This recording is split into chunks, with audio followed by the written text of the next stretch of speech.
child's autopsy results benefited research for Niemann-Pick disease?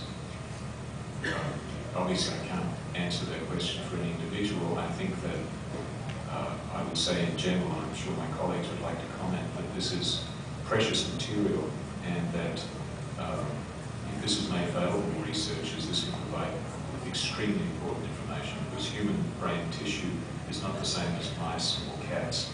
And so when people feel able to make that donation, that is something that is treasured.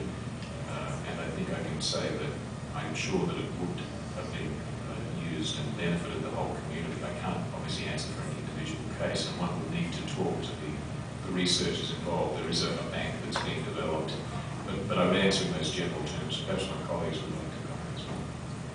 The quick answer is yes.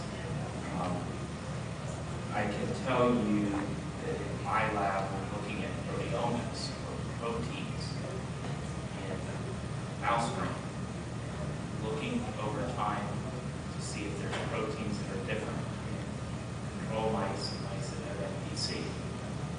And that's just at its start. I've done this for the other disorder I study, Smith-Romney-Otis syndrome. And we actually have some very interesting findings. Hopefully we'll get them published soon. But there is no autopsy material available for Smith-Romney-Otis child that I can get.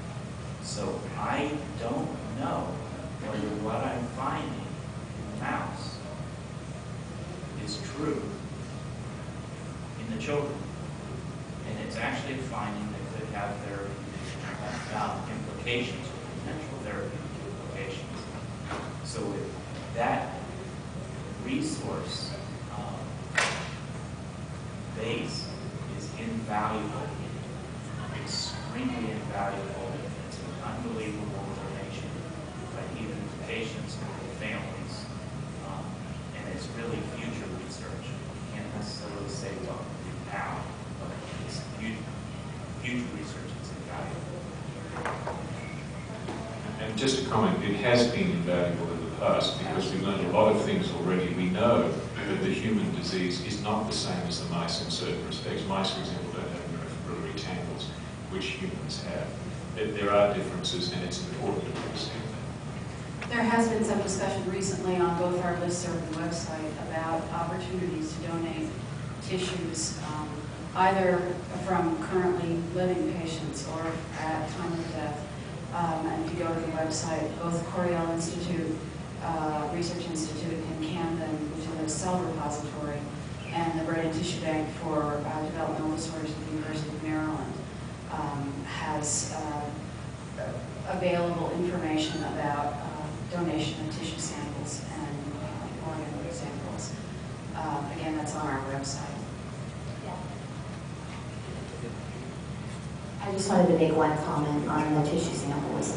There is a Alzheimer's researcher that found some biomarkers in brain tissues of these Alzheimer's patients, and in fact is in contact with the University of Maryland to order those tissue samples from NPC patients to see if they find anything that's similar. So I think that there's definitely a value, and there are researchers that are looking at